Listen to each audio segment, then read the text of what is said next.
Nasikia kuna wanaume hamjui kutengeneza feni bwana.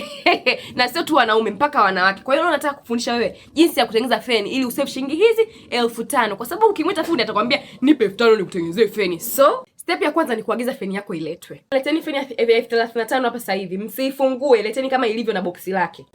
Step ya pili, feni yetu ndio hii tunayo, tuanze kazi. Lazima uwe na star. Feni yako itakuja namna hii. Inakujaga na karatasi lake, lakini karatasi tupo huko. Nisikilize mimi. Mota, mguu, panga, mifuniko yake, stendi yake, na hizi ndio nati zake. Step ya kwanza unaunganisha mguu pamoja na stendi.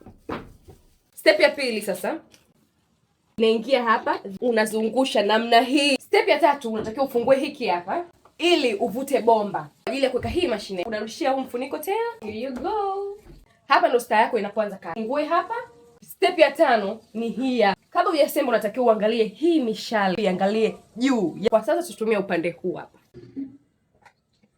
Ya kwanza. Haya sasa ni muda wa kuassemble. Tuanze na nati yetu ya juu kabisa. Feni yako ina hivi vidude viwili hapa. Propeller yako pia ina hivi hapa viwili hapa. Vinatakiwa viingie hapa ili vilete ulinganifu. Mambo ya kiinjinia. Tutaweka hiki kidude hapa na utaifunga hivi. Na step hii ukiona ukiseti kidude kwenda clockwise again, basi unatakiwa ukizungushie kwenda anti-clockwise. Unatakiwa uzifungie. Tupo kwenye our last steps. Baada ya kuassemble sasa tuitest feni. Naona sasa imefanya kazi. Utasave shilingi hizi 5,000 na mguu mzuri jamani, na inapepea balaa. Inapatikana dukani kwetu kwa shilingi 35,000. Tunafanya delivery everywhere.